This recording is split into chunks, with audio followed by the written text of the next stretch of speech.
Les dispositifs sécuritaires sur les axes routiers de Tombouctou seront renforcés par les unités de la police et de la gendarmerie venues de Bamako. Voilà en substance ce qui ressort de la visite du ministre Sadio Gassama à Tombouctou. Il a rencontré hier les cadres des forces armées et les autorités régionales. Un fabricant de faux diplômes vient de tomber dans les filets de la brigade de recherche du camp 1. Il reproduisait des attestations de baccalauréat, CAP et BT. Dans cette édition, la liste des 23 aigles qui défendront les couleurs du Mali à la CAN 2012. Ils sont depuis ce matin à Lomé pour la phase active de leur préparation. Bonsoir mesdames, messieurs, bienvenue à cette édition. Tout d'abord, le Conseil des ministres qui s'est réuni en session ordinaire ce mercredi 11 janvier dans la salle de délibération au palais de Koulouba sous la présidence du Premier ministre, chef du gouvernement, Mme Cissé Mariam Keïdama Sidibé. Après examen des points inscrits à l'ordre du jour, le Conseil a adopté des projets de texte. Ibrahima Diombélé est avec moi dans ce studio pour vous livrer son contenu. Bonsoir Ibrahima. Bonsoir Aïssata Ibrahim, mesdames et messieurs, bonsoir. Au chapitre des mesures réglementaires et sur le rapport du ministre de l'économie et des finances, le Conseil des ministres a adopté un projet de décret portant approbation de l'avenant numéro 1 au marché relatif aux prestations d'un opérateur ensemblier national pour conduire une mission d'alphabétisation fonctionnelle en zone cotonnière dans le cadre du programme d'appui à la réforme de la filière coton, projet d'appui de la gouvernance de la filière coton PAS 2. Dans le cadre de la mise en œuvre du programme d'appui à la réforme de la filière coton, le gouvernement a conclu en 2010 avec le Bureau d'études et de formation BEFOR un marché relatif aux prestations d'un opérateur ensemblier national pour conduire une mission d'alphabétisation fonctionnelle en zone cotonnière pour un montant de 922 174 000 francs CFA et un délai d'exécution de 24 mois. Le présent avenant est conclu pour prendre en compte des changements intervenus au niveau du co-contractant de l'administration et qui ont empêché le démarrage des prestations. Il est sans incidence sur le montant et le délai du marché initial. Il permettra le démarrage et l'exécution totale des prestations du contrat initial. Sur le rapport du ministre de l'Industrie, des Investissements et du Commerce, le Conseil des ministres a adopté des projets de textes relatifs à la création, à l'organisation, aux modalités de fonctionnement et au cadre organique de la Direction nationale de l'industrie, DNI, de ses services régionaux et sub-régionaux. Des projets de textes relatifs à la création, à l'organisation et aux modalités de fonctionnement de l'Agence malienne de normalisation et de promotion de la qualité, AMANORM. 3. Des projets de textes relatifs à la création, à l'organisation, aux modalités de fonctionnement et au cadre organique du Centre malien de la propriété industrielle, CEMAPI. La Direction nationale des industries a été créée par une loi en date du 18 janvier 1983. Son organisation et les modalités de son fonctionnement ont été fixées par le décret du 23 décembre 2003 et son cadre organique déterminé par un décret du 30 décembre 2003. Elle est représentée au niveau du district de Bamako et des régions. Elle comprend deux services rattachés, le Centre malien de la propriété industrielle, CEMAPI, et le programme de restructuration et de mise à niveau des entreprises industrielles. L'audit organisationnel de la direction effectué par le commissariat au développement institutionnel a fait ressortir la faiblesse de ses moyens humains et matériels ainsi que des insuffisances dans le fonctionnement qui entravent l'exécution correcte de sa mission. Il est apparu que la Direction nationale des industries ne disposait pas de capacités nécessaires pour poursuivre la réalisation des objectifs fixés par la politique nationale de développement industriel adoptée par le gouvernement en 2010, notamment en ce qui concerne la promotion des unités industrielles et de la créativité, la création des conditions favorables à l'investissement, la valorisation de la recherche. L'audit a également relevé que la Direction nationale des industries ne pouvait pas exercer concomitamment avec ses missions des activités dites transversales comme la normalisation et la promotion de la qualité. Au regard de ces constats et pour corriger les insuffisances relevées, il est devenu nécessaire de reformuler en vue de les étendre les missions de la Direction nationale des industries et de la doter ainsi, ses démembrements de moyens humains adéquats, de détacher le Centre malien de la propriété industrielle et de relever son niveau d'ancrage institutionnel, d'ériger les divisions de normalisation et promotion de la qualité en structures jouissant d'une plus grande autonomie de gestion. C'est dans cette perspective qu'il est proposé la création de la Direction nationale de l'industrie, de l'Agence malienne de normalisation et de promotion de la qualité AMANORM et du Centre malien de la propriété industrielle, CMAPI. Les projets de texte portant création de la Direction nationale de l'industrie ainsi que de ses services régionaux et subrégionaux réformulent et élargissent les missions de la nouvelle structure, revoient son organisation et les modalités de son fonctionnement et les dotent de cadres organiques adéquats. Les projets de texte relatifs à la création, à l'organisation, aux modalités de fonctionnement de l'Agence malienne de normalisation et de promotion de la qualité AMANORM créent une structure dotée du statut d'établissement public à caractère administratif qui aura pour mission la mise en œuvre de la politique nationale en matière de normalisation et de promotion de la qualité. À ce titre, elle sera chargée, entre autres, d'animer et de coordonner les travaux, études et enquêtes en matière de normalisation, de promotion de la qualité, de certification et de l'accréditation, de créer la marque nationale de conformité aux normes et de gérer son utilisation.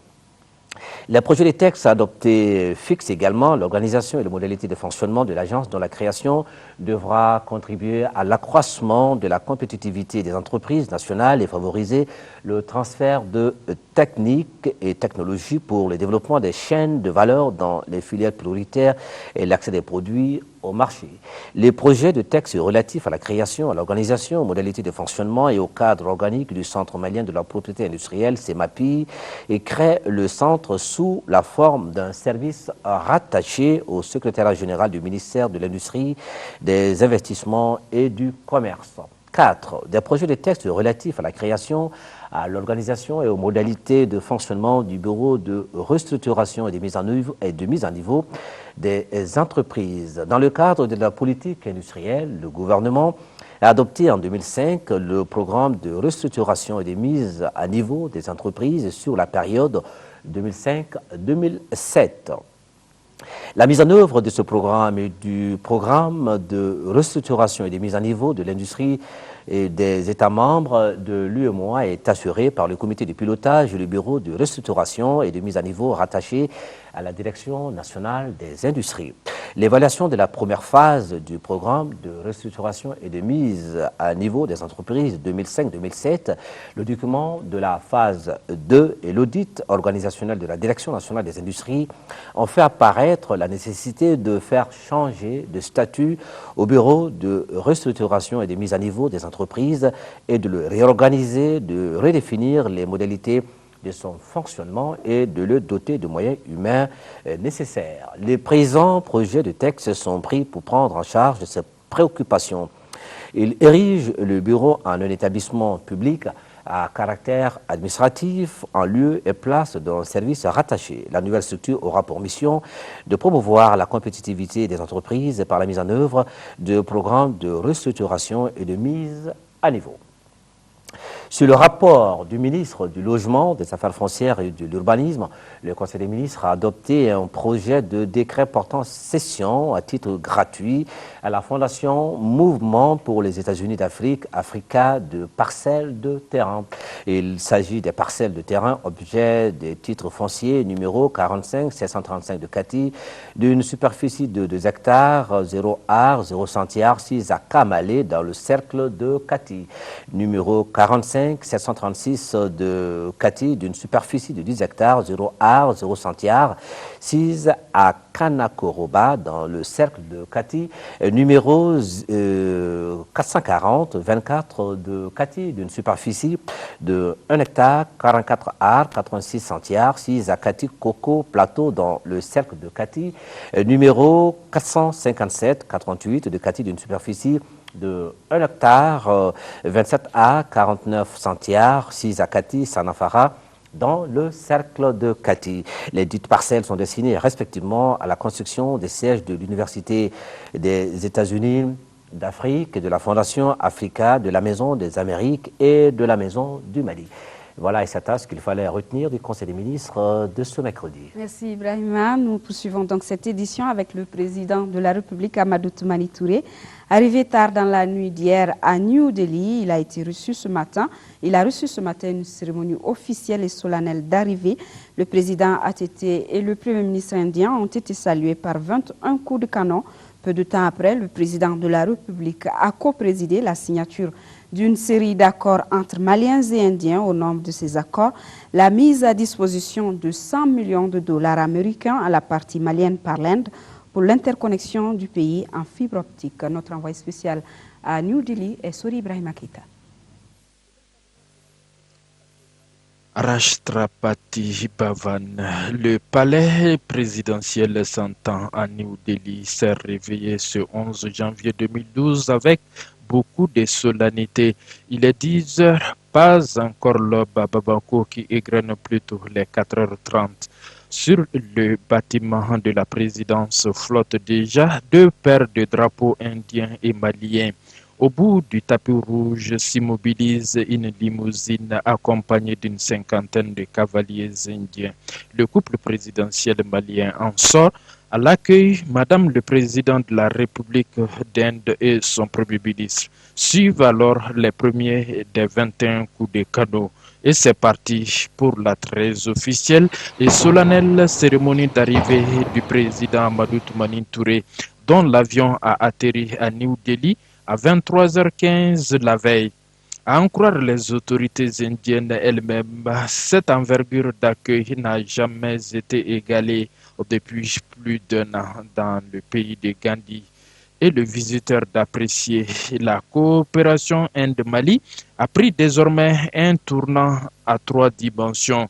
Le choix indien de retenir le Mali dans le groupe des 9 têtes de proue de sa coopération économique en Afrique, l'ouverture réciproque d'ambassades à New Delhi et à Bamako et le volume important des investissements privés indiens, aujourd'hui couronnés par cette retrouvaille historique d'Ixit Amadou Toumani Touré. Après cette entrée en matière, Amadou Toumani Touré devait enchaîner avec une série de rencontres, souvent assorties des signatures d'accords. Comme dirait l'autre, nous y reviendrons. Les dispositifs sécuritaires sur les axes routiers de Tombouctou seront renforcés par des unités de la police et de la gendarmerie venues de Bamako. C'est ce qui ressort de la rencontre que le ministre de la Sécurité intérieure et de la Protection civile a eue hier avec les cadres des forces armées et de sécurité, les hôteliers, les responsables administratifs et politiques, ainsi que les acteurs évoluant dans le secteur du tourisme. Envoyés spéciaux à Tombouctou, Daouda Sidiki Diarra et Gaussou Touri. Plus jamais ça à Tombouctou. Après l'enlèvement de 3 touristes et l'assassinat d'un 4e dans cette ville le 25 novembre dernier, la sécurité veille au grain. C'est pour s'enquérir des dispositions sécuritaires mises en place que le ministre en charge de la sécurité intérieure et de la protection civile a entamé une visite de terrain dans la cité des 333 saints. En vue de parer à toute éventualité d'attaque terroriste, les dispositifs sécuritaires seront renforcés sur tous les axes routiers menant à Tombouctou. Nous allons envoyer ici des unités spéciales. Au niveau de la police, nous avons 3 types d'unités spéciales. La brigade anticriminalité, qui a sa mission spéciale de lutte contre la criminalité en général, qui est suffisamment bien entraînée et qui est bien équipée aussi. Nous avons aussi la brigade spéciale d'intervention. C'est une brigade spéciale qui a mission le plus souvent de protéger en tout cas les personnalités et de faire une protection très très discrète au niveau en tout cas de certains sites. Et donc c'est une brigade qui a une mission spéciale, qui est bien entraînée aussi. Ils sont entraînés dans beaucoup de types de combats. Et nous avons aussi le groupement mobile de sécurité. Bon, ça c'est des éléments qui sont aussi bien équipés et qui peuvent intervenir sur beaucoup de sites touristiques. Donc pour leur promenade, leur présence sur le marché des sites touristiques permet quand même aux gens de savoir quand même qu'il y a des éléments bien. Parce qu'ici, la police qui est là, c'est un commissariat. L'effectif du commissariat n'est pas suffisant. Pour une mission spéciale comme ça, il faut les renforcer. La brigade aussi qui est là n'est pas une brigade suffisante, mais il faut envoyer aussi ce que nous avons appelé le peloton d'intervention de la gendarmerie nationale. Au cours de la réunion que le ministre a eue avec les cadres des forces armées et de sécurité, les hôteliers, les acteurs évoluant dans le secteur du tourisme et les responsables administratifs et politiques, le général Sadio Gassama s'est rendu compte de la mise en place d'un imposant dispositif de sécurité par les autorités régionales. Ainsi, des patrouilles mixtes quadrillent la ville et des unités des forces armées sont prépositionnées au camp prêtes à intervenir à tout moment. Aussi, les hôtels sont gardés par des policiers à chaque arrivée des touristes, tout en invitant les populations à collaborer avec les forces de sécurité. Le ministre a rassuré les autorités régionales et les populations de l'appui du gouvernement. Un appel pressant en direction des populations pour la collaboration, la franchise aussi, en informant à temps les forces de sécurité et les forces armées par rapport à tout individu suspect. Les participants à la rencontre ont demandé au gouvernement de mettre en place un détachement de l'armée de l'air à Tombouctou et de créer un poste de sécurité à Abaradjou, quartier où les touristes ont été enlevés. Nos envoyés spéciaux en 6e région nous signalent également que le ministre Sadio Gassama a inauguré ce matin à Niafenke les nouveaux locaux de la brigade territoriale de la gendarmerie d'un coût total de plus de 49 millions de francs CFA. Nous y reviendrons en détail dans nos futures éditions. La France et le Mali renforcent leur coopération. Le ministère de la Justice a réceptionné cet après-midi plusieurs dons composés d'outils informatiques et d'un véhicule. Ces équipements sont pour la plupart destinés aux juridictions du Nord Mali en vue d'assurer la paix et la sécurité des populations. Saba Sissoko. Le Mali et la France sont bien déterminés à renforcer leur coopération. Un engagement qui s'est traduit aujourd'hui par la remise de matériel informatique composé de 14 ordinateurs, autant d'imprimantes, d'onduleurs destinés aux juridictions du Nord, les tribunaux de Gao, Tombouctou et Kidal. Un véhicule flambant neuf est mis à la disposition de la Direction nationale de l'administration de la justice, des équipements destinés à renforcer les capacités d'intervention des organes de la justice qui, avec les services de la sécurité et des douanes, font face aux actes criminels. Ces matériels informatiques vont bénéficier aux juridictions du Nord et le permettront notamment de communiquer en temps réel avec le pôle judiciaire spécialisé qui sera basé à Bamako. Le véhicule permettra de renforcer les capacités de l'inspection des services judiciaires dans ses missions de contrôle des juridictions. Le ministre de la Justice a apprécié à sa juste valeur ce geste de la France, deuxième du genre à l'espace de quelques mois, un geste qui, selon Marafa Traoré, traduit aussi toute la volonté des deux pays à œuvrer pour un objectif commun, la paix et la sécurité pour les populations du Mali, ses hôtes et leurs biens. En d'autres termes, avec les interventions du projet JUSEC, la France fait sienne les préoccupations, les aspirations et voire les ambitions nourries par les autorités du Mali en faveur de la justice, la paix et la sécurité dans notre pays et dans la bande sahélo-saharienne. La valeur des dons est évaluée à plus de 27,5 millions de francs CFA. Marcel Roudasingwa, représentant résident de l'UNICEF au Mali en fin de mission, vient d'être élevé à la dignité de commandeur de l'Ordre national du Mali. C'était aujourd'hui au cours d'un déjeuner d'adieu, le compte-rendu de Alpha Maïga.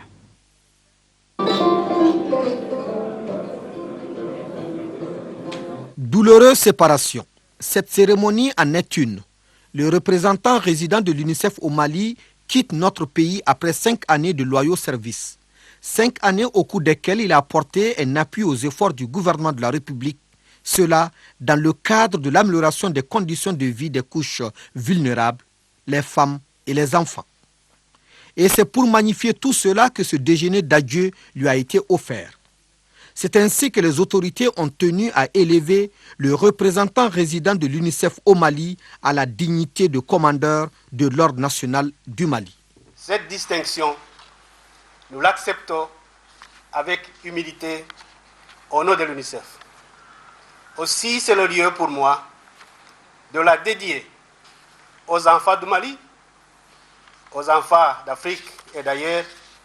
Je puis vous assurer que mes collègues sont mobilisés, vont continuer de relever à tout moment tous ces défis avec vous et faire en sorte que le bien-être et la satisfaction des droits des enfants et des femmes deviennent une réalité tangible si cher au président de la République, son Excellence Amadou Toumani Touré. Je voudrais vous donner l'assurance que nous mènerons à bon port le grand chantier de la réforme des activités opérationnelles du système des Nations Unies, dont l'une des traductions est le programme conjoint de Bandiagara sur l'amélioration de la nutrition et de la sécurité alimentaire des enfants dans les communes les plus vulnérables du Mali.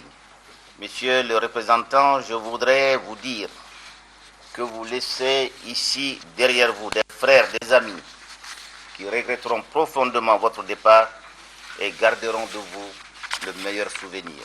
C'est le peuple malien tout entier qui prie pour Marcel à ses nouvelles fonctions de représentant résident de l'UNICEF au Kenya. Encore pour le bonheur des femmes et des enfants de l'Afrique. En fin de mission, donc, Marcel Rudasingwa fait ses adieux au cours d'un cocktail offert à l'ensemble du corps diplomatique, au gouvernement et à des invités de marque. Brahima Kone. L'émotion était grande au cocktail organisé par le docteur Marcel Rudasingwa pour célébrer sa fin de mission au Mali. Les autorités maliennes présentes à la cérémonie ont salué la bonne collaboration entre l'État malien et l'UNICEF sous sa direction. Votre accompagnement a permis au Mali de présenter son deuxième rapport périodique auprès du Comité des Nations Unies des droits de l'enfant.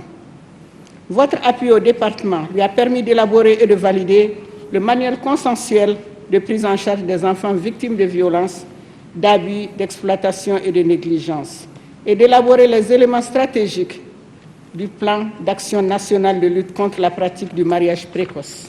Le docteur Rudasingwa a reçu une attestation de reconnaissance de la part du Parlement des enfants et des cadeaux offerts par le corps diplomatique. Il s'est dit fier d'avoir mené un partenariat émaillé de principes. Vous avez eu à apporter votre apport à notre œuvre. C'est comme ça que nous avons surmonté des problèmes ensemble. Nous avons travaillé avec des ambassades qui nous ont soutenus, avec la société civile, avec le secteur privé. Nous avons élargi ce partenariat à la communauté même. Donc, si on est clair sur le rôle de tous et chacun, ça facilite le travail et ça renforce le partenariat. Monsieur Rudasingwa va au Kenya comme représentant de l'UNICEF pour relever d'autres défis. Ce communiqué de presse, conformément à l'article 107 de la Constitution du Mali, qui stipule que le Conseil économique, social et culturel collecte et rédige à l'attention du président de la République, le gouvernement et l'Assemblée nationale le recueil annuel des attentes, des besoins et des problèmes de la société civile avec des orientations et des propositions à cet effet. Des missions du Conseil économique, social et culturel se rendront dans les 8 régions administratives du Mali et dans les 6 communes du district de Bamako du 11 au 29 janvier 2012. Elle rencontrera les représentants des syndicats, des associations, des ONG, de l'administration et autres couches socio-professionnelles du pays. Les assises de la 3e session extraordinaire de l'Assemblée permanente des chambres d'agriculture du Mali ont pris fin. La rencontre de 2 jours avait pour but de valider le programme des activités de l'APECAM courant 2012 dans le cadre du projet d'accroissement de la productivité agricole au Mali. Le reportage est signé Salimata Dao. Produire plus pour accéder à la souveraineté alimentaire.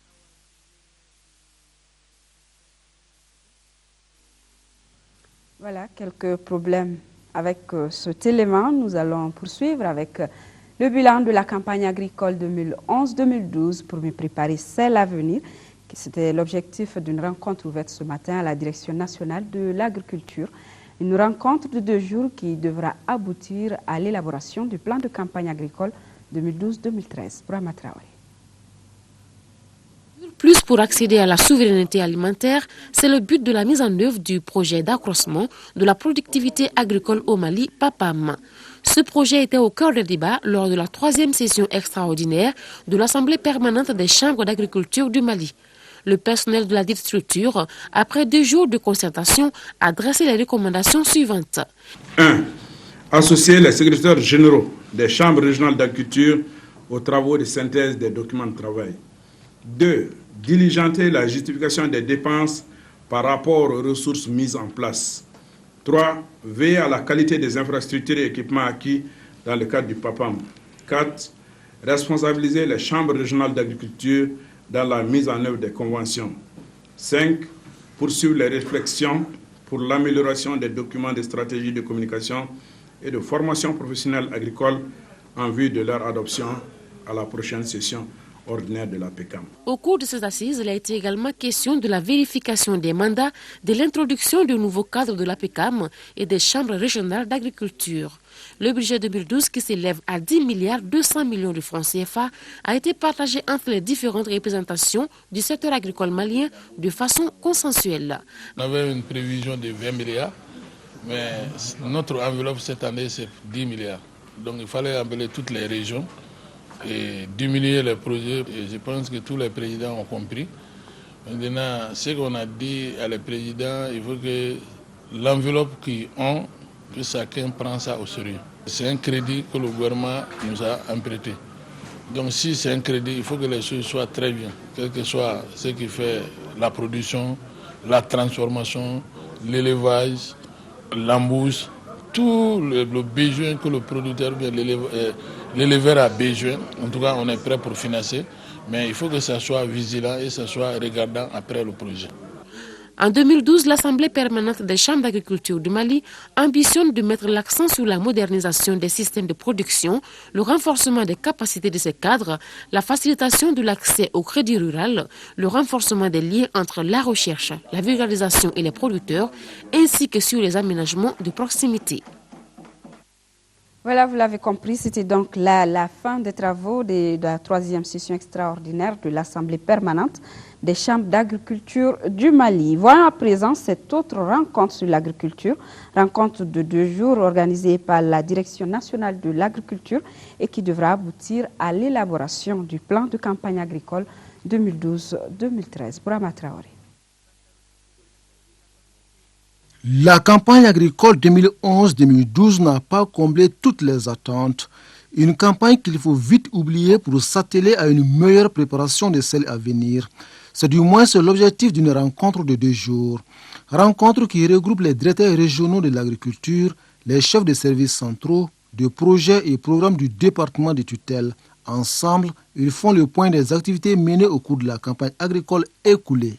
Les actions menées au cours de la dernière campagne agricole ont porté entre autres sur les réalisations en production céréalière, le renforcement des capacités du personnel, la mise en place d'un plan de communication et d'information, les activités de recherche agronomique, les aménagements hydro-agricoles, la protection des cultures. Malgré ces activités réalisées, les 8 900 000 tonnes de céréales pour la campagne agricole 2011-2012 ne seront pas atteintes. Seulement 5 28 000 tonnes sont attendues courant février 2012. Plusieurs facteurs s'expliquent cette chute de production. D'importantes superficies emblavées en submersion contrôlée et comme en submersion libre ont été perdues suite au manque d'eau, de pluie et de crue. Les superficies totales perdues en céréales sont de 587 226 hectares, soit à peu près 15%. Au niveau de la culture du coton, les pertes enregistrées ont été estimées à 23 056 hectares, soit 5%. Il s'agit donc de tirer les leçons de cette mauvaise campagne agricole pour réussir celle de 2012-2013. Pour ce faire, la rencontre devra aboutir à l'élaboration d'un nouveau plan de campagne. En zone office du développement rural de Séléngué, la culture du riz a été bonne. 3 770 hectares ont été cultivés sur 5 725 prévus. L'ODRS a pourtant enregistré un déficit pluviométrique qui a porté préjudice aux différentes productions. Pour combler ce vide, l'Office réalise un programme spécial de maraîchage pour la période de soudure. Nos envoyés spéciaux à Séléngué sont Aloubé Koné et Mariam Sagara. L'ODRS prend le taureau par les cornes pour pallier le déficit saisonnier dans la zone des périmètres aménagés. Sur 165 hectares, le programme va produire 1000 tonnes d'oignons, quelques centaines de tonnes de tomates, de laitue, de gombo et de maïs contre-saison. Pour y parvenir, les maraîchers auront à leur disposition du petit matériel et de l'engrais. Sur un montant prévisionnel de 110 239 825 francs CFA pour le programme spécial de maraîchage, l'ODRS et ses partenaires ont pu mobiliser environ 26 846 325 francs CFA. Le programme concerne une superficie de 165 hectares. Toutes les zones d'intervention sont concernées. Malgré cet effort, l'Office à cette période de crise souffre de la vétusté des ouvrages et surtout de la dégradation des canaux d'irrigation de plus de 18 000 hectares prévus. Les populations fondent beaucoup d'espoir sur les périmètres irrigués et le maraîchage.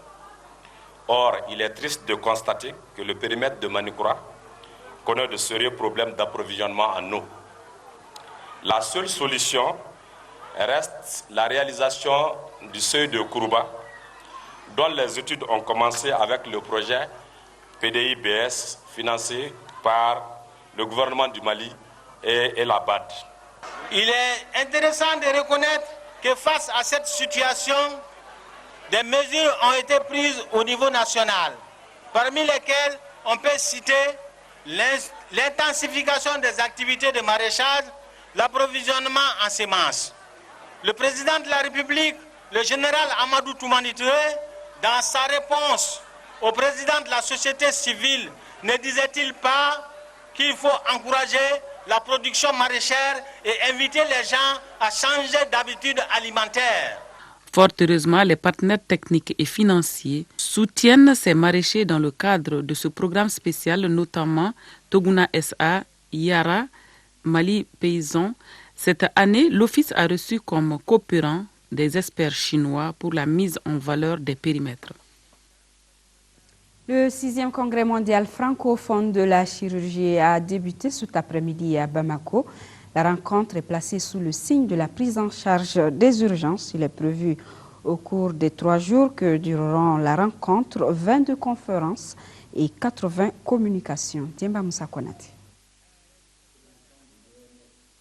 Ce 6e congrès de la Société de chirurgie du Mali, Sochima, fait le bilan des activités réalisées ces dernières années par la société et des projections sur l'avenir. 22 conférences et 80 communications sont au programme de ce congrès. 3 jours durant, les chirurgiens vont se familiariser avec les notions comme les abcès cérébraux, les sinusites maxillaires, les traumatismes vertébro-médulaires. La Sochima a organisé ces dernières années le Congrès mondial francophone de chirurgie et 5 congrès nationaux. Mais les attentes sont nombreuses. Le premier porte sur la mortalité maternelle due surtout aux hémorragies. Le deuxième porte sur les accidents de la voie publique, surtout en rapport avec les motocyclistes. Le ministère de la Santé et le ministère chargé de la recherche scientifique pourraient allouer un budget spécifique à des travaux de recherche permettant à des ingénieurs maliens d'inventer des casques adaptés aux conditions africaines. La démarche entamée par la Sochima s'inscrit en droite ligne avec les préoccupations du gouvernement du Mali. Soyez assurés que mon département sera constamment à vos côtés pour vous accompagner dans la diversification des filières de formation en chirurgie et spécialités chirurgicales et dans la formation continue des chirurgiens et anesthésistes du Mali, afin que vous puissiez relever ces formidables défis. Occasion pour le ministre d'offrir un tableau iconographique au professeur Abdelkader Koumaré qui va faire valoir ses droits à la retraite cette année. Une visite des stands a mis fin à la cérémonie. Une mission médico-chirurgicale de Kansas City aux États-Unis est à Welesebugu depuis dimanche dernier. La mission de solidarité américaine en séjour au Mali va consulter et traiter gratuitement les malades souffrant de complications gynécologiques. Envoyé spécial à Welesebugu, Diemba Moussa Konate, Yakuba Kone et Daouda Kone. Ils sont une quarantaine de médecins pluridisciplinaires américains venus à Welesebugu dans le cadre de la 5e édition d'une mission chirurgicale. 7 jours durant, ces spécialistes américains vont traiter les malades ayant des problèmes de parasitose, de goitre, de tumeurs. Il faut également signaler les cas de prolapsus utérin, de fibromes et de kystes de l'ovaire. Une initiative saluée à sa juste valeur par les bénéficiaires. Particulièrement cette année, nous avons bénéficié de la participation d'un urologue qui est venu pour la prise en charge des pathologies urologiques.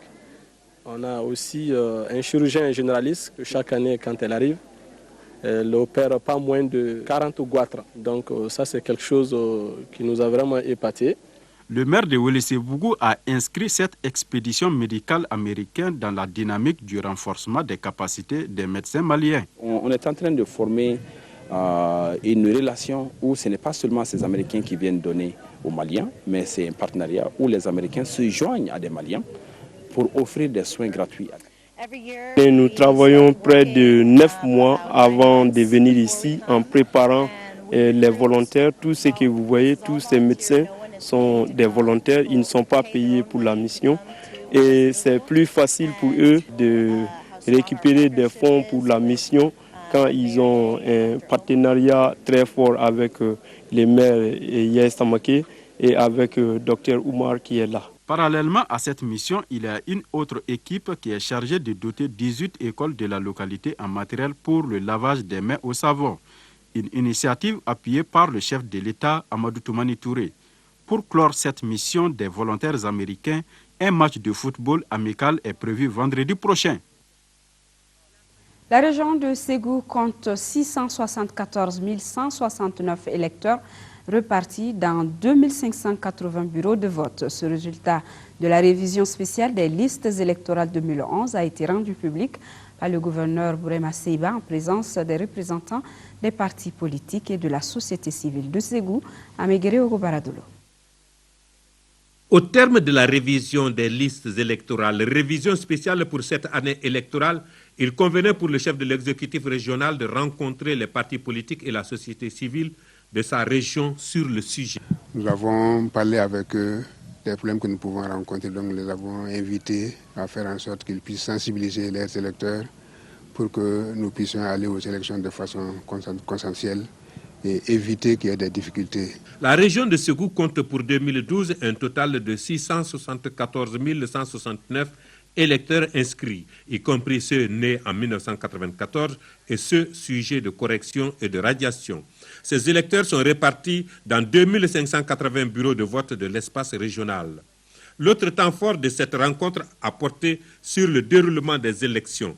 Là, le gouverneur a informé sur les mesures nationales, mesures sur lesquelles ont également porté des questions d'éclaircissement, entre autres le témoignage, la procuration, la fraude. Bref, le gouverneur a prôné la concertation et la cohésion et que la présente rencontre soit la première d'une série dont la périodicité sera déterminée. L'appel, c'est à l'ensemble de la classe politique et à l'ensemble des citoyens pour qu'on puisse, en tout cas, faire en sorte que dans la région, les élections puissent se dérouler sans incident, sans aucun incident. Parce que nous pensons que si les partis politiques se mobilisent, si la société civile se mobilise, si l'administration se mobilise et nous faisons tous le travail que chacun de nous doit faire, nous savons que nous pouvons arriver à une situation où les élections vont se dérouler de façon très très apaisée. Le gouverneur a salué les partis politiques et la société civile et l'administration pour leur mobilisation autour de l'opération de révision spéciale des listes électorales. Ici à Bamako, Assemblée générale du syndicat national de l'éducation de base, initiée par son bureau exécutif, elle a regroupé plus d'un millier de militants venus des comités subdivisions du district de Bamako et de l'intérieur du pays. Nando Dambélé. Depuis le 23 novembre 2011 dernier jusqu'au 9 janvier 2012, et cela après 45 jours de grève, les enseignants regroupés au sein du syndicat national de l'éducation de base SNEP sont en négociation avec le gouvernement autour de leurs revendications. Revendications parmi lesquelles on retiendra l'intégration des enseignants contractuels dans la seule fonction publique de l'État, la régularisation de la situation des enseignants du fondamental détenteurs de la maîtrise et leur déploiement au secondaire et la relecture de la loi 09-035 fixant les modalités d'intégration aux fonctions publiques. En dépit de la satisfaction des 6 points sur les 8 proposés par le syndicat, les négociations se poursuivent à propos des 2 autres. Le bureau exécutif a appelé à la responsabilité et à la cohésion dans la lutte commune. Les services de sécurité du Mali à la traque de fabricants de faux diplômes. La brigade de recherche du camp 1 vient d'arrêter un cybercriminel spécialisé dans la fabrication de fausses attestations de baccalauréat CAP et BT. Avec un ordinateur et un scanner, le présumé Nouhoum Sissé arrivait à reproduire les diplômes avec la signature du directeur du Centre national des examens et concours, Aboubakar Maïga. Alors que certains profitent des nouvelles technologies pour améliorer leur quotidien, d'autres s'en servent aussi pour nuire en faisant fortune. C'est le cas de ce jeune homme à peine âgé de 30 ans qui aurait fait de la fabrication de faux diplômes sa principale source de revenus. Spécialiste aguerri et averti dans les domaines, il aurait fallu 3 mois pour démasquer la petite activité secrète que le présumé Nouhoum Cissé menait à côté dans son cybercafé. Avec l'aide de son complice d'origine camerounaise en fuite, les cybercriminels étaient donc capables de fabriquer de nouveaux diplômes cachés et signatures à l'appui à partir des exemplaires des attestations originales. On a mené des enquêtes par l'équipe qui est chargée des enquêtes comme ça et ils ont pu même faire introduire certains usagers qui sont partis payer de l'argent et en leur donnant rendez-vous pour récupérer les diplômes. Et vous avez vu ces diplômes-là, les voici. Ces diplômes, après vérification au niveau du Centre national des examens et concours, les noces qui y figurent ne figurent pas sur les décisions d'admission aux différents examens de baccalauréat, de BT2. Au Centre national des examens et concours, le phénomène inquiète actuellement tous les responsables. Ces derniers estiment avoir recensé plus de 4000 cas uniquement courant 2011. D'ailleurs, le ministre de tutelle a été récemment interpellé à l'Assemblée nationale sur le sujet. Depuis très longtemps, nous recevons des diplômes et des attestations venant de tous les pays du monde, des étudiants qui vont s'inscrire dans les facultés et les universités étrangères. Et ces diplômes et attestations sont renvoyés par le canal de l'ambassade du Mali ou de leur ambassade. Nous les vérifions et nous trouvons que bon nombre de ces diplômes-là sont faux. Et nous procédons à des délivrances d'attestations non authentiques. Au niveau de tous les concours qui sont organisés au Mali, nous faisons aussi des authentifications et nous trouvons qu'il y a suffisamment de diplômes qui ne sont pas bons. Tous les diplômes et toutes les attestations qui sont délivrées par le Centre national des examens et concours sont enregistrés. Et donc, quelle que soit la provenance ou l'origine, lorsque on se présente à nous, nous avons les moyens de vérifier au niveau de nos moyens informatiques et au niveau des registres pour savoir si ce diplôme-là a été délivré ici ou pas. Et l'autre aspect, c'est que, exactement comme les billets de banque, chaque diplôme a un numéro qui est différent de l'autre diplôme. Et c'est ce qui nous permet de savoir s'il est bon ou pas. En attendant que Nouhoum Cissé ne réponde de ses actes devant les juridictions de la commune 6, les services de sécurité maliens poursuivent la traque ainsi enclenchée aux fabricants de faux diplômes. Le Festival international Ali Farka Touré, art, musique et culture du terroir du cercle de Niafinké, couplé au centenaire de l'école de Niafinké, s'est tenu du 5 au 8 janvier dernier. Et les manifestations étaient donc organisées par le collectif des associations du cercle et la fondation Ali Farka Touré en partenariat avec les ministères de la Culture et de l'Artisanat et du Tourisme. Envoyé spéciaux Fademba Keita, Mamadou Lamine Sissoko. Le développement harmonieux des régions du Nord Mali, selon les organisateurs du Festival international Ali Farka Touré, ne saurait être effectif sans la recherche de solutions à quelques difficultés majeures. Il s'agit du désenclavement, de la promotion de la paix et la problématique de l'école. C'est ce qui justifie la tenue de ces conférences de débat sur les thèmes suivants: la paix et la sécurité pour un développement durable et l'épineux problème de l'école malienne. Ainsi, pour mieux édifier les festivaliers sur le binôme paix et sécurité, l'animation a été confiée aux membres du programme spécial pour la paix, la sécurité et le développement dans le Nord Mali. Ce programme, initié par le président de la République en juillet 2008, se fixe plusieurs ambitions pour la localité. Son objectif, c'est de réduire de manière significative, voire supprimer complètement les causes de l'insécurité et du terrorisme dans le nord du Mali par la mise en œuvre d'actions en matière de sécurité, de gouvernance, de développement local et de communication. Ça viendra à faire des centres de rencontre des jeunes, tout acte qui peut mettre les gens ensemble. Tout cela dans le cadre de renforcer les mesures sécuritaires et d'aller dans le sens du développement. Autre temps fort de ce festival, la célébration du centenaire de l'école de Niafinké, un établissement qui a formé plusieurs cadres de ce pays et qui tient à retrouver sa réputation d'antan. Par ailleurs, l'accès au cercle, voire toute la région de Tombouctou, est aujourd'hui un casse-tête. La route, c'est le souhait de tout le Nord. Si on trouve cette route-là, c'est le meilleur cadeau. De l'avis des organisateurs, la rencontre aura comblé toutes les attentes.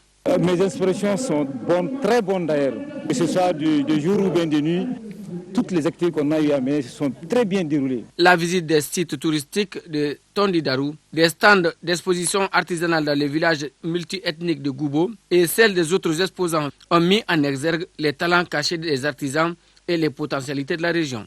La deuxième édition du festival Ali Farka Touré a enregistré des remises de diplômes de reconnaissance aux participants et partenaires et des prix aux meilleurs élèves du cercle de Niafunké. Une page sportive assez fournie ce soir que nous ouvrons par la liste des 23 joueurs pour la phase finale de la Coupe d'Afrique des Nations, rendue donc publique aujourd'hui par Alain Giresse, entraîneur des Aigles.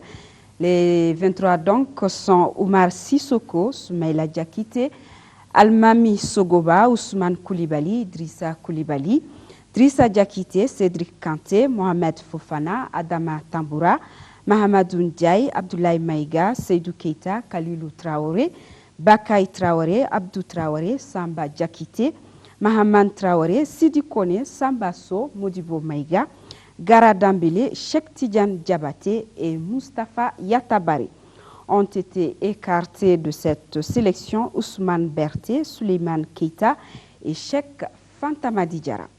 Les 23 aigles sont donc depuis ce matin à Lomé pour la phase active de leur préparation à la CAN 2012. Cheikh Amadou Bari et Aboubakar Traoré sont nos envoyés spéciaux dans la capitale togolaise.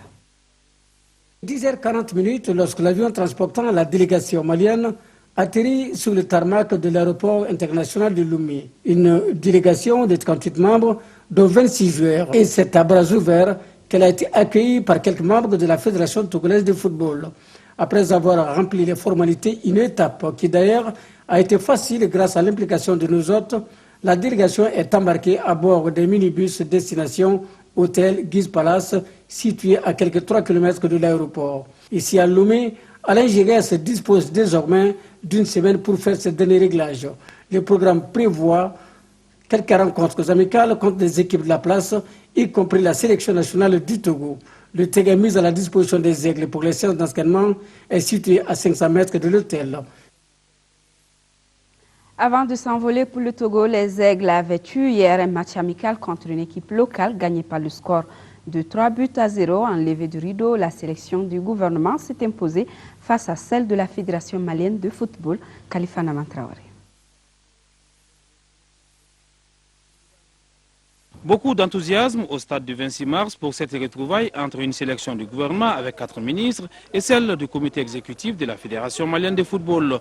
Une rencontre initiée pour susciter l'engouement autour des aigles en partance à la Cannes, au Gabon et en Guinée équatoriale. Pas de ronde d'observation dans ce face-à-face comme on pouvait le constater avec la grande détermination du ministre Aman Niang.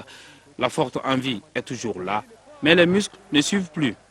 La Fédération malienne de football se montre surtout maladroite devant les buts adverses.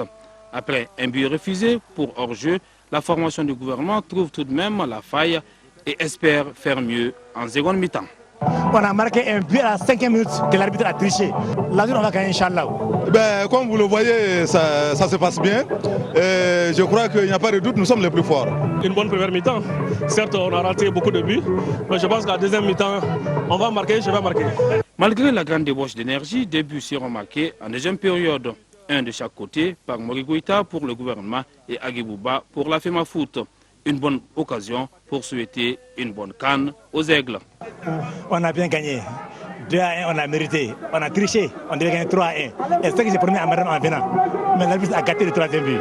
Certainement des vœux pour les aigles? Non, les aigles vont gagner, Inch'Allah. On prie le beau Dieu que le Mali remporte la Coupe d'Afrique des Nations venant de Libreville. Qui ont pris l'initiative devront la répéter. Il serait bon que les jeunes se mobilisent autour des activités comme ça. Et je pense que ce que nous avons fait est un bon prélude pour les aigles. Notre souci, c'est que les aigles reviennent à la maison à l'issue de la prochaine CAN avec la coupe. Je crois que c'était un bon match. On a vu l'engagement de part et d'autre. Eh bien, on attend cet engagement-là de la part de nos jeunes. Qu'ils aient l'engagement de ce quoi. La confrontation entre les Aigles qui doivent participer à la Coupe d'Afrique des Nations et une équipe des joueurs du championnat national a tourné à l'avantage des protégés d'Alain Giresse. Seydou Keita donne l'exemple à ses partenaires avec l'ouverture du score. Il sera suivi en toute fin de match par Cheikh Tidiane Diabaté et Cheikh Fantamadi Diarra. L'important, c'est de ne pas avoir eu de blessés. C'était le but de la rencontre. On savait que sur le plan sportif, compte tenu du début de préparation, qu'on n'était pas dans les conditions pour faire un match. On fait ce match pour se rapprocher du public avant de partir. Voilà, donc il n'y a pas grand-chose à dire. À tirer l'enseignement, c'est pas là-dessus et par rapport à ça qu'on va pouvoir travailler. L'équipe nationale a ensuite regagné le Togo pour un stage bloqué, et c'est là jusqu'au 20 janvier prochain. Voilà, tous mobilisés donc derrière les Aigles à la CAN 2012. CAN 2012 dont le coup d'envoi est donc prévu pour le 21 janvier prochain à Bata, en Guinée équatoriale. Nous commençons ce soir la présentation des équipes qualifiées à cette phase finale avec Camara Malé Diallo. Voici pour vous la présentation des équipes de la Guinée équatoriale et de la Libye, toutes deux dans le groupe A. La Guinée équatoriale, co-organisatrice de la CAN 2012, aura du pain sur la planche, même avec le soutien de son public qui ne fera pas défaut. Le sélectionneur français Henri Michel, remercié à un mois du début de la compétition et remplacé par le Brésilien Gilson Paulo, s'était efforcé à donner une âme aux alangues nationales renforcées par des joueurs évolués en Espagne. Le pays qui n'a jamais participé à une phase finale de Coupe d'Afrique des Nations s'efforcera à sortir la tête haute d'une compétition qui réunit les meilleures équipes du continent.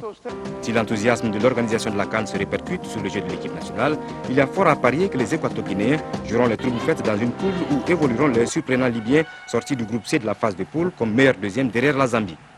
L'histoire est belle pour la nouvelle Libye, obligée de jouer ses matchs à domicile à l'extérieur à cause de la situation difficile que le pays a connue. Troisième participation à une phase finale depuis 1982 qu'elle a abritée et 2006, la Libye comptera sur l'expérience de l'excellent gardien de but Samir Aboud qui fêtera ses 40 ans en septembre prochain. Après avoir ramené un 0-0 flatteur de la Zambie lors du dernier match des éliminatoires, le petit poussé libyen devra rééditer l'exploit qui lui a permis de se qualifier pour espérer se sortir de cette poule où figure également l'un des favoris de la compétition, les Lions de la Teranga du Sénégal. Équato-Guinéens et Libyens ouvriront d'ailleurs le bal de cette CAN 2012 avec le match d'ouverture le 21 janvier à Bata à 18h30 temps universel. Et au niveau national, le championnat national de Ligue 1 connaîtra son premier derby. Djoliba AC, Stade Malien de Bamako ce jeudi à quelques heures de ce rendez-vous. Notre reporter Siragatou Sissé nous donne un avant-goût du choc au sommet de la 7e journée.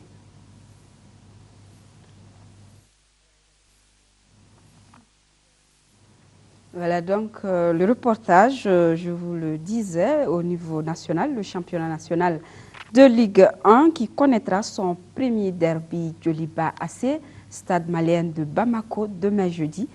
Nous allons vous proposer un avant-goût de cette rencontre.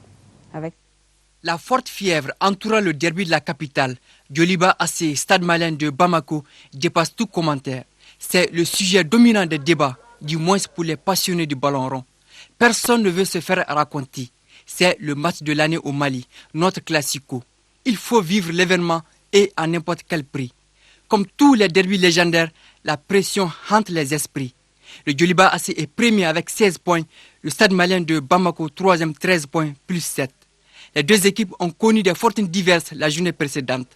Le Djoliba AC est allé s'imposer 1-0 à Sikasso face au Stade Malien de la localité, tandis que le Stade Malien de Bamako, lui, a été battu 2-0 par la Jeanne d'Arc. Ce jeudi, c'est le sommet des sommets au Mali. Un rendez-vous sportif de la sorte demande forcément un dispositif sécuritaire à hauteur de Souhé. Le match se jouera aussi dans les gradins. Les supporters ont promis de mettre l'ambiance avant, pendant et après, aux joueurs de produire du spectacle tout en restant fair-play. Le Djoliba Stade de ce jeudi vaut son pesant d'or. Le fauteuil de leader en jeu, un choc très attendu et pimenté. Voilà, coup d'envoi prévu à 16h30 au stade Modibo Keïta. Et ce communiqué de presse avant de nous séparer sur la base des prix fournisseurs du mois de janvier 2012, les prix indicatifs plafond à la pompe des produits pétroliers en vigueur restent inchangés, excepté le prix non subventionné du gaz butane. À titre de rappel, ils sont de supercarburant sans plomb 695 francs, pétrole lampant 510 francs, gasoil 610 francs, Distillate diesel oil 610 francs, fuel oil 420, jet à 1 libre. Il faut noter que le prix subventionné du kilogramme de gaz butane est de 417 francs CFA. Par conséquent, le prix de vente de la bouteille de 2,75 kg est de 1150 francs CFA et celui de la bouteille de 6 kg est de 2500 francs CFA. Quant au prix non subventionné du kilogramme, il est de 991 francs CFA. Après cette édition, vous pourrez suivre un magazine sur les réalisations du plan d'action pour le développement intégré de la commune de Sadiola Padi, une réalisation de Idrissa Goulou Sissoko. Merci de nous avoir suivis et bonne suite de nos programmes.